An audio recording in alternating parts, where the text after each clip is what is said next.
Hi, everybody, and welcome back. We have a very interesting episode today, slightly different to our other ones because we're going to be talking quite a lot about music and music management. And we have a very interesting guest. His name is Atamian, which is a tough name to pronounce. So, in his American business, he is called Jack Price. And Jack and I are going to talk about a variety of interesting concepts around the difficulties of being a classical performer in today's day and age, or the age of Spotify. What are the steps that you can take to become a well-known and booked musician? And we talk a little bit about his experience winning recitals. For example, in 1975, he won the 50th anniversary Naumburg competition at Carnegie Hall. He was 19, one of only two at that time being that young. So sit back, relax, and enjoy this fascinating and sometimes cantankerous talk about the music industry. And, okay, so why don't we start with a little bit of your background, because it's quite a fascinating one. And I'm sure we'd love to hear a bit about how you started out in music and then your move into managing other artists. Right. Well, one Christmas, I guess I was about 9, my mother heard Liberace on the TV or something. And she didn't know, these Armenian parents, they're like, they're into money, they're into the, substantial things in life. Art is not exactly the Armenian way. So anyway, they were typical Armenians. Actually, they were both models in their former, state. And so she wanted me to play the piano because my father had me doing judo and baseball and all that. So she bought a Baldwin like fun machine kind of thing, a chord organ, a very small keyboard. So I guess I started banging on it, and they said, "Oh yeah, I think he has talent." And so they took me to some local guy in Tempe, Arizona, where we were living in Scottsdale. And he said, "Oh, your son is, very precocious." And I wonder to this day what's the basis for that, because I couldn't read music at that point. Yeah. It sounds pretty stupid. So anyway, one thing led to another, and 2 years later, I made my debut with the Phoenix Symphony. So it's fast. It was fast, and I would say, yeah, I was a prodigy, but much more prodigious in the sense of interpretation and feeling the music, very prodigious. Physically, it took me a while till I was about 16 or 17 to really come into my own mechanically, or technically, you might call it. I don't really call it that, but I had a physical affinity to the keyboard, but it had to be brought out. It was much more of a feeling thing when I was young. Not to say that I couldn't play the notes. I'm just saying that it developed much later. And so that's how I started. And then I started touring pretty much at 11, in the States. I would just write to universities and say, "Hey, I'm a pianist. Can I come and play for nothing?" That kind of thing. That's how I built my brand. You talk about branding. I built my brand differently than most people in classical music. I just wrote in my teens to universities and colleges and say, "Look, I want to play this program." And it was a pretty demanding program. And they'd invite me. They sometimes paid my airfare. Sometimes they would give me a little fee. Sometimes they'd put me in a hotel. And that's how, when I won the Naumburg at 19, the name Atamian or Atamian was already branded. So that's what you need to do, not win a contest. You got to brand the name before you win the contest, in my opinion. So So, that's kind of different. So you were basically an overnight success in 10 years. Yeah, I mean, you might say that because Associated Press carried a story to all the dailies in the world, Australia, and people would call me and say, "Hey, we just saw your picture in the, Saturday evening, blah blah blah, in England or wherever." And I'd say, "Wow, that's fast, because I just won this thing like 3 days ago." So apparently UPI did me a lot of good. And somehow the name Atamian stuck, but not as much as when I did The Rite of Spring. That's what really nailed it. So my Yeah. brand came, I was the crazy Armenian Stravinsky guy at that point. Yeah. So again, I joked about being an overnight success in 10 years. I mean, you'd been Yeah, that's not true. building, That's not true. yeah. Yeah, of No, course well, not. I'm by Yeah. building up to it over quite a few years. So you didn't just erupt from nowhere. You'd been building up your No, brand, no. building up your reputation, and Yeah. that was just sort of the pinnacle at that point. Now, Yeah. from that position, so having won that competition, which obviously was very good PR and hopefully a bit of cash as well, probably not a Oh, huge yeah. amount, Not but in those days, not in yeah, 75. Yeah. I mean, it was something like 10,000, maybe 8,500. I can't even remember, to be yeah. honest. But how did your trajectory take off from there? Did you manage yourself? Did your parents No. manage you? How did this work? Oh, no. I immediately signed with the architect of Columbia Artist Management, William Judd. He and Arthur Judson invented CAMI, or Columbia Artists. You must have heard of Columbia Artists. Yeah, They went bankrupt 3 years ago, so they're no longer yeah. during COVID, unfortunately. But Hmm. I was with, not first with CAMI, I was with the Judd Concert Bureau, which was Bill Judd got sick and tired of CAMI, even though he invented it, and he left and took Andre Watts and Earl Wild and Rudolph Serkin, some very big names, Big Bird from Sesame Street, and Michael Rabin. And then I arrived in '75, actually after Rabin died. So, it was a critical time. Hurock was folding because they had a fire or something, and then they turned into ICM and Shaw Concerts, which I later signed with both of them. So I went with the big boys, but I was not satisfied. And that's why we're having this conversation. So I invented my own thing, kind of, and joined up with the North American Artists Foundation, hence Price Attractions, which is the management arm of the North American Artists Foundation. Now I've found that my father is an author, and my grandfather is a very famous Afrikaans author. So any Afrikaans person listening will know my grandfather. Mm-hmm. But when it came to my father writing books, he's a fantastic writer. But Mm-hmm. publishing agencies tend to have favorites, and they're also quite poor at marketing sometimes. Right. They sometimes hit it lucky with a hit or with a book that does well. And self promotion obviously is a key part, and sometimes, and to your point, promoting yourself is a better route to go, or to go with somebody who's got a real passion in that particular area. How Yeah. have you used your experience in your own performing career and in your own experience with labels and publishers to help your business?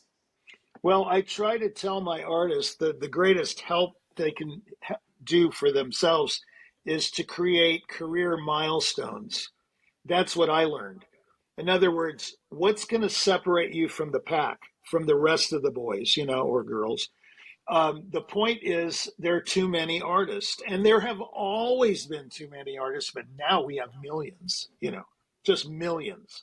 I heard a weird fact the other day that there were 24 million pianists in China alone. Now, I don't know if that's true, and they're all trying to be Lang Lang. So, the brand. Yeah, And so, hey, go for it. I don't know if that's true, but there are a lot of artists. I mean, just a plethora. And these buyers, they have their choice, and the buyers don't really, it's not like they know the difference between Yefim Bronfman and, you know, Yuja Wang. They don't know the difference between these names. They yeah, just know what sells. So they're going to engage a name they know. That's the key thing I tell the artists. Your brand is not your tone. Your brand is not what you look like. Your brand is not your repertoire. Your brand is your name. If your name is John Smith, you're stuck with that unless you want to change it. For me, Atamian seemed to be a good name, and it just seemed I think it was a lucky stroke. I didn't have a huge career because I didn't have any money, but I made a living, which is something to say in this business.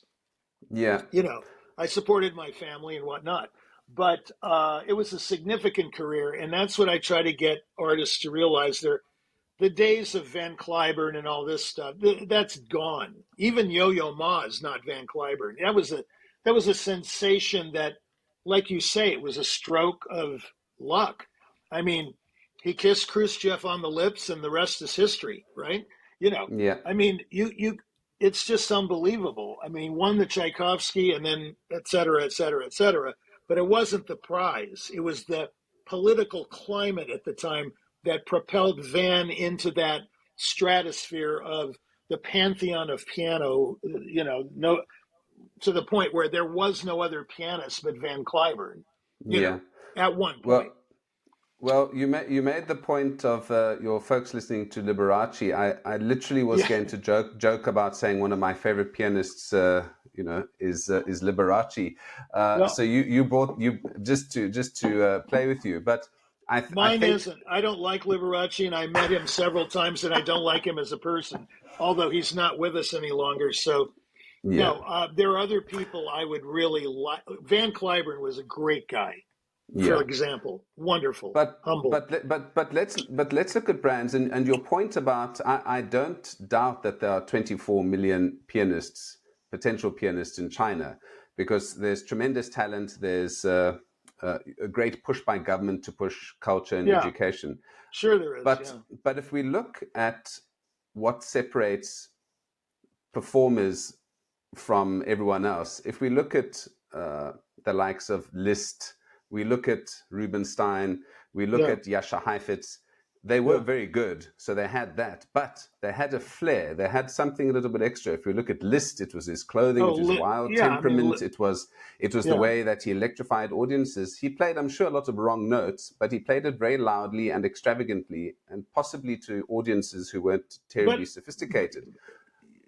But he had he had a brand, he had something that differentiated him versus tone. yeah, right. Well, what Liszt also had was humility. He helped. He brought back the Hammerklavier. He promoted other composers like Chopin. I mean, he was so humble, and they make him look like this ladies' man and everything. He wasn't like that at all. I mean, he had basically two women in his life. If you read the Walker trilogy of books, that Canadian guy that wrote the Liszt books, very interesting. I couldn't put it down. But Liszt had a flair. Liszt was phenomenal, but he also was striking looking. He Mm. had that. And the myths began about him with the women, and they said that he would play something really hard and stop in the middle of it and go rescue a woman in the audience that fainted. Now, that woman could have been paid to faint. I don't know. But anyway, that's a story. These legends just creep up. I'm not known at all. And I mean, like I said, I had a significant career. There are all kinds of rumors about me all over the internet that I grease the keys with shoe polish. It's nonsense. You know, Someone said that in Champaign Urbana, Illinois. I did Liszt actually number 2 concerto, and they said that I greased it with shoe polish. It's not true. I mean, Yeah, I I don't mean, need to lie about it. There's no shoe polish in the piano. You know. yeah, I mean, it's So it's not something I would use to disparage somebody, to be honest, with shoe polish. But let's talk about uh, building artists in the age or music management in the age of Spotify. Now, I've one of the problems I've had with music and music labels is obviously you have one or two big stars who make absolute yeah, horrific amount of money, and then you've got actual really good artists in penury. But I think yeah, this is something that has happened throughout history. Most musicians didn't expect to be multimillionaires. They loved their craft, they loved playing the piano, the banjo, whatever it yeah, was, and they'd go and play at their local bar. They would, like Bach, write music for church every week, be performing every week, and make a living. I think right. a lot of people have are thinking that the music industry is like becoming president. You can get to the top and you can make a fortune, and it doesn't seem to work like that anymore. And especially with Spotify, when you're getting a tiny, sliver of a cent every time somebody plays your track. How does one make money as an artist now? How are you Well, saying to the folks that you are managing to have a livable career? well, first of all, I'll attack that question in the recording industry. You're not going to make money if you're a development artist, which is below the Yo-Yo Ma type cachet. Anything below Van Cliburn and all that stuff is development, not in talent, but in name, in brand.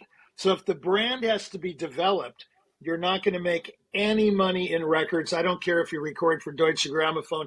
The only way you're going to make money is selling those recordings at your concerts. And that's not easy because there are not that many opportunities to play these days. You have to really dig for concerts for artists. It's post COVID and the business itself, and post 2008, when we had that horrible financial crisis, that really did something to, especially conductors. I mean, they were losing their jobs, they were cutting their salaries. I used to have a roster of only 55 conductors. I never had any soloists. Don't ask me why, it just worked out that way.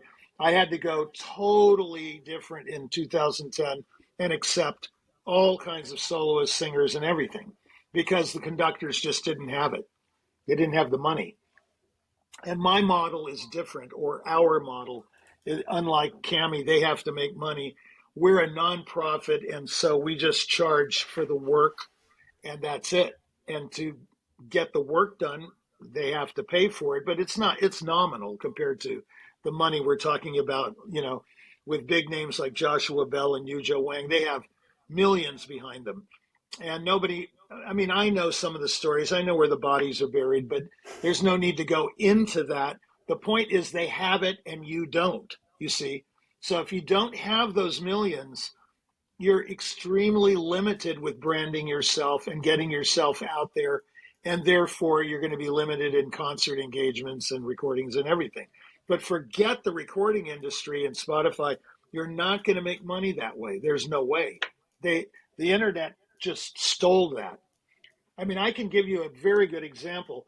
Okay, so there's a recording of my Brahms first piano concerto, and it's only a digital download. So listen to this. You can go to Amazon and they will rip the sound from that digital download and make you a CD for $17, complete with artwork. I don't have a CD. There was no CD of that recording. And I've never seen a cent. It's all piracy. I mean, they just rip the artists off. It's that simple. Yeah, so it's a tough industry to go in, and I think you really need a passion now if you're going to be a classical pianist. Oh, yeah, you have to. Like, if I was to say, I mean, if I had to do it now, I would not do it. I don't care how much talent I have or whatever. I would never record the Rite of Spring. I would never record the Beethoven sonatas. I would never do anything.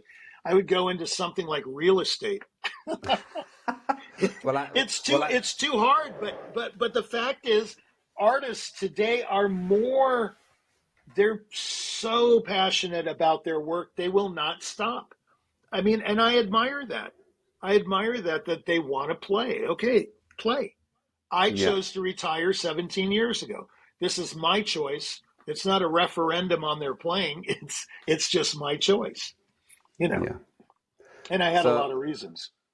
well, I was accepted for opera school, and at the same Really? time, yeah, and at the same time, I had the offer of working at one of my dream companies as a marketing person, Mm-hmm. and I weighed up eating, having a family, or being on the road and having a concert during Easter and Christmas, and it was Mm-hmm. quite an easy decision because financially, and secondly, I just wasn't in that 0.1% of talent. I knew internally that I wasn't the best in the world, and I would never, unless I tricked my way to the top, get there. So I gave up real early on my a career. I sing in the choir and I've done all sorts of interesting things. But I think those who have the passion and continue with it deserve to be supported somehow, especially if they have talent. So it's Yeah, great, yeah, seeing they are the kind of work very that you're adamant doing. about, yeah, they're very adamant about their talent. I mean,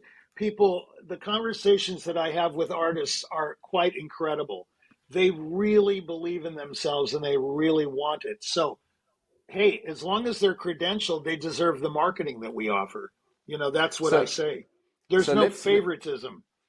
so let's talk about the services that you offer. How do you take somebody who's got passion and talent and make them succeed in the current market? There's only one way. If you don't have $5 million to $10 million to blitz the industry with it, buying all the orchestras and then hoping that the reviews are great and being invited back for real fees. If you can't do that, you got to do it the poor man's way, which is precept upon precept, one phone call at a time. That's what we do. We call people. We call decision makers. We call people that actually book talent, the buyers, we call them. And they are simply the music directors and the artistic administrators. No one else buys talent.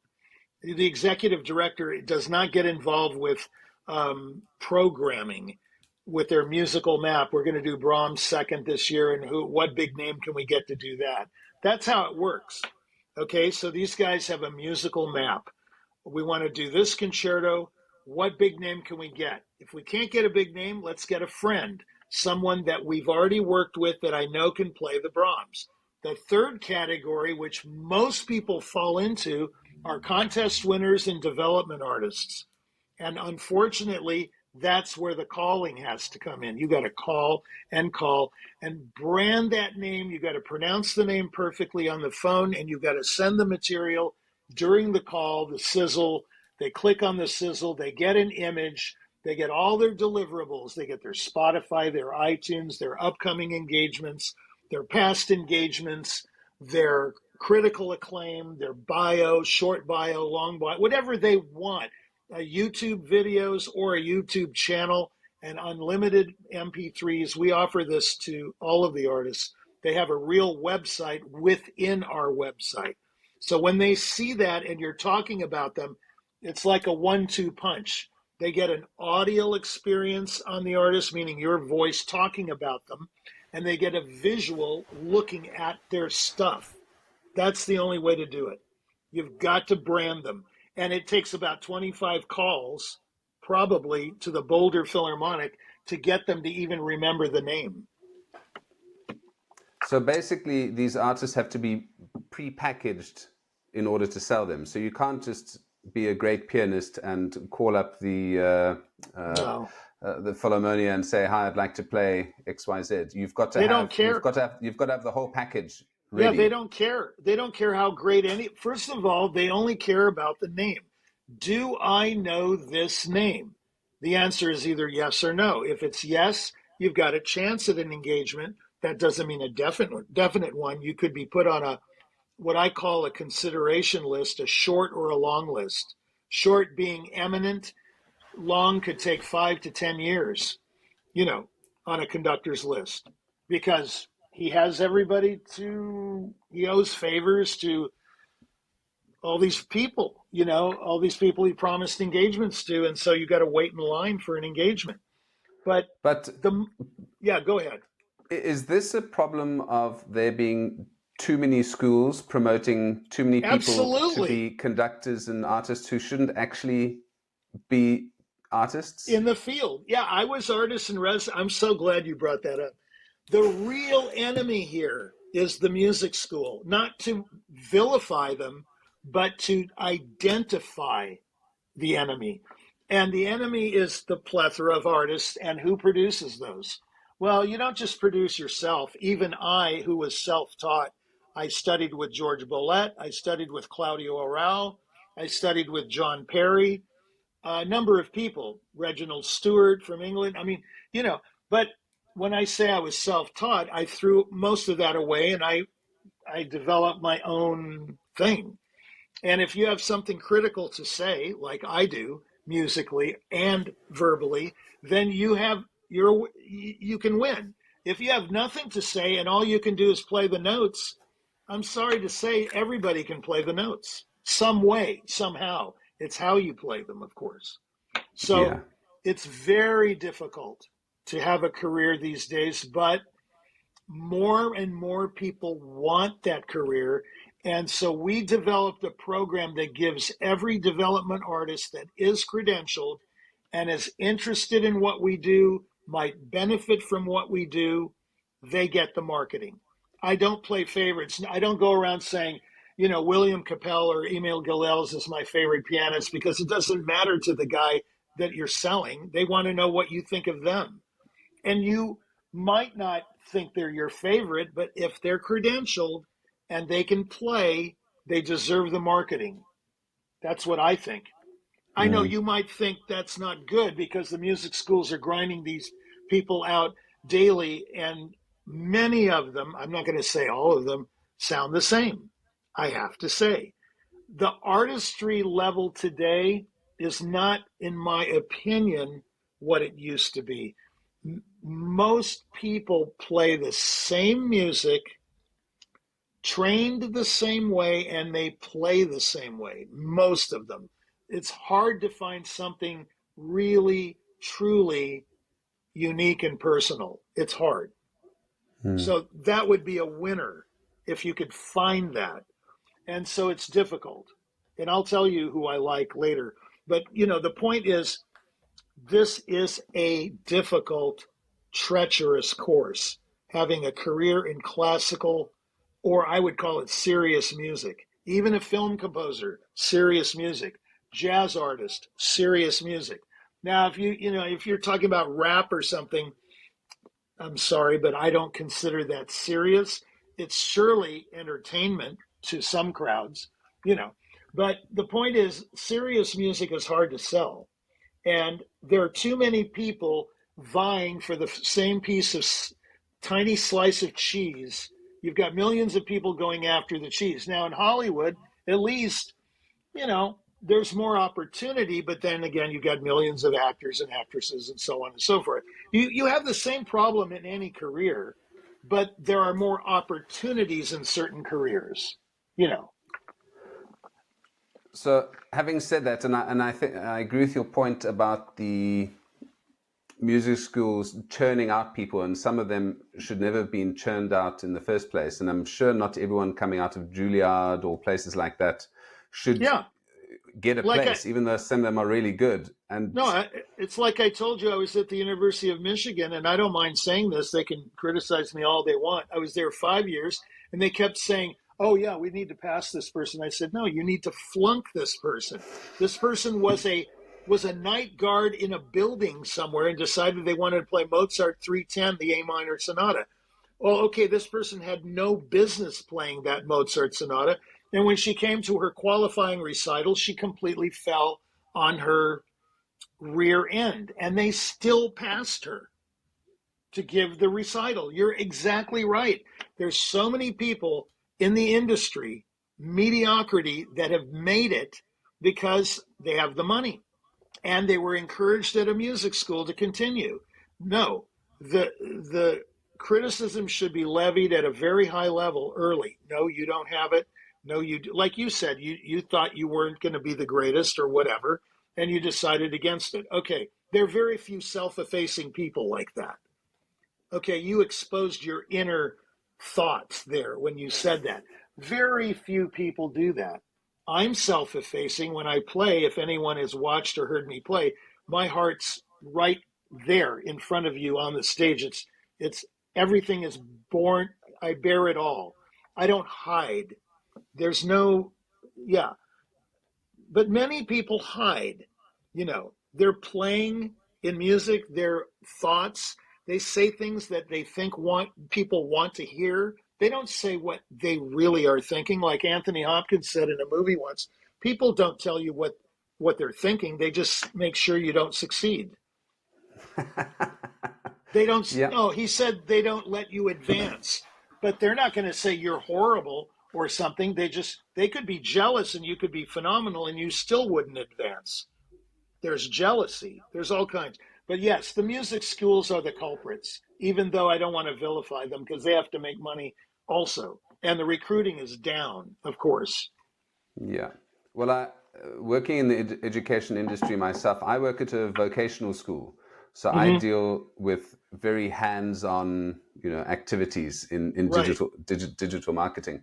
And I think the general education environment has gone from where you are trying to extract the best out of society and the smartest and make them even smarter and add value to humanity, to just allowing everyone in. And I think the traditional concept of universities and education has been completely diluted now. So we are not Oh, getting it's just, the right people. It's mean and nasty. Yes, you won't be able to get into the degree that you want, but not everyone has the right or deserves to get a degree or deserves to get a master's.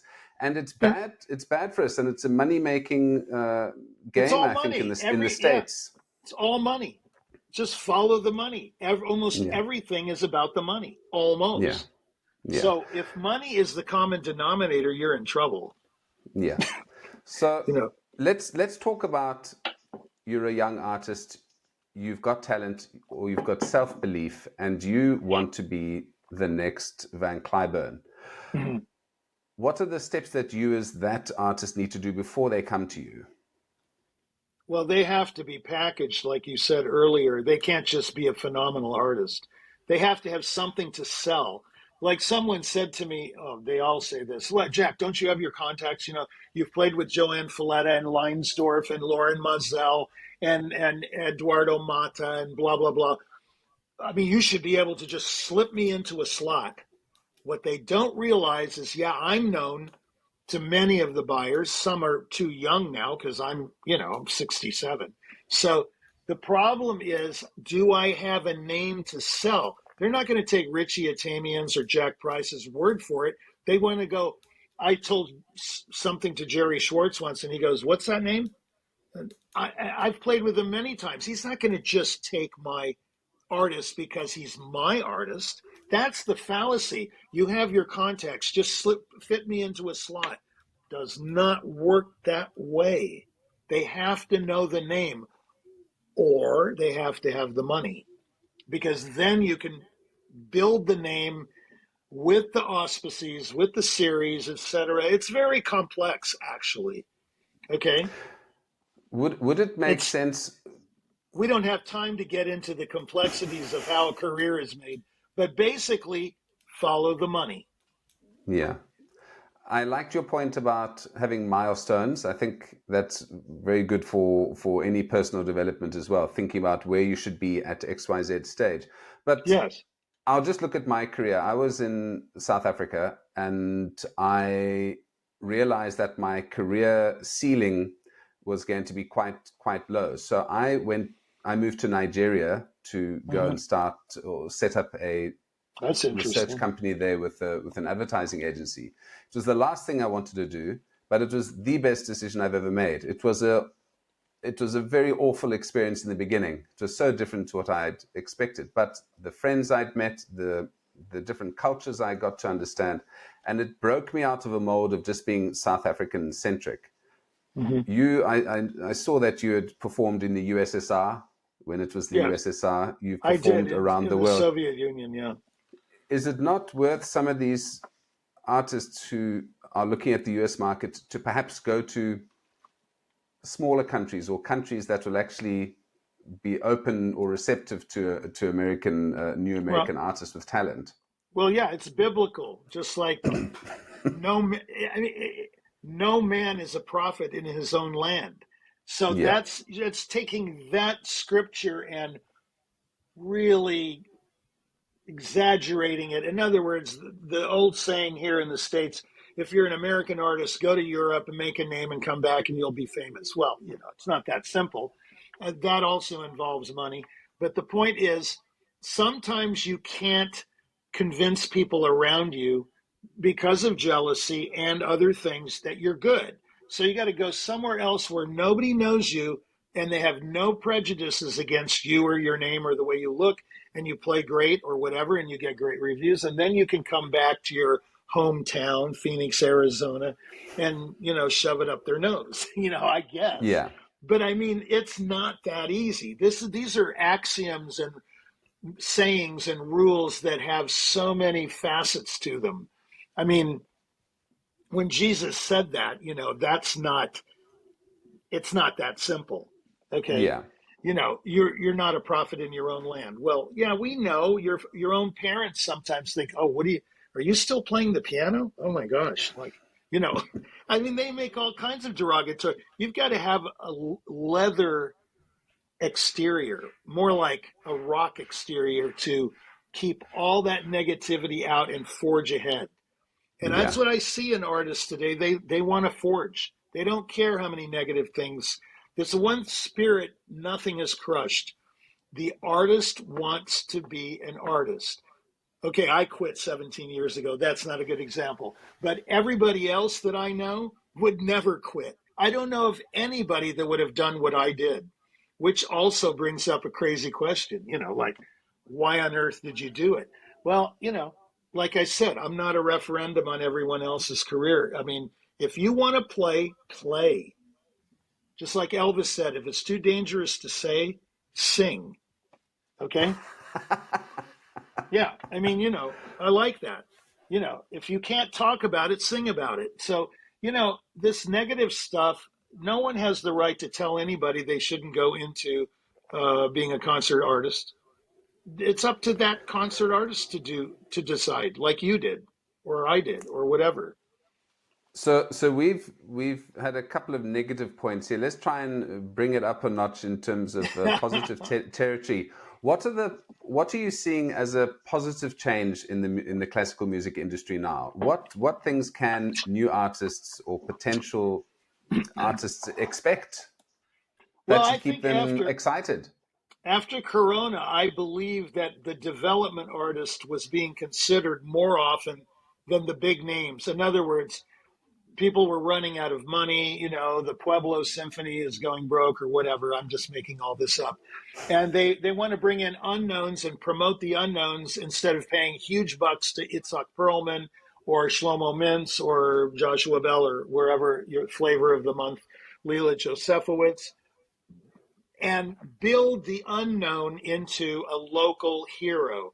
I think it can be done. To be honest with you, I think that's a very good thing since Corona, if it's true. But I've noticed they're booking a lot of big names still. I mean, Yuja Wang and Daniil Trifonov and Lang Lang, they get most of the piano dates. I mean, Yefim Bronfman, maybe. You've got a handful of people playing lots of gigs. Okay, so that leaves less for the development artists, but they are considering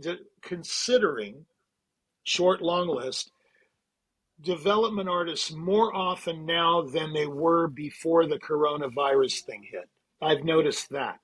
They're more open to it because of money. Yeah, that's always a consideration for these folks. And I've seen a lot of, I mean, luckily I'm in Norway, so the government sponsors quite a lot of activities. I mean, we're singing the Brahms Deutsche Requiem in Yeah, December, great which is a piece. wonderful piece. And we've got players from the Oslo Philharmonic, we've got international soloists and some of the best soloists in Norway singing for us. But that's Mm-hmm. because the state is helping us Well, yeah, supporting local it's artists and by bringing in the best. yeah. I mean, here in the States, the National Endowment of the Arts is completely defunct. No more grants for orchestras and stuff. Whereas in Mexico, everything's paid for. They don't care how many Yeah, people come to the concert. China too, right? I mean, yeah, you can have 200 people in the most glorious hall in China. No one cares because, like you say, it's in the fiber of the politics. They promote cultural advancement. You know, whereas in the States, I mean, a banker might buy 40 tickets to the Paducah Symphony and not even fill one of them. He'll just buy them to get them off their back. I mean, yeah. again, a negative thing. I'm sorry. I'm dwelling too much. No, here are the positive things about this industry right now. More than ever, anyone can do anything. The trouble, the offshoot, Flip side is there are too many people that are doing whatever they want to do, meaning Yeah. on the internet. Like you say, you can flip a switch and you have desktop publishing, you can produce your own CD, but everybody's doing it. So I still say the number one thing is uniqueness, even before money.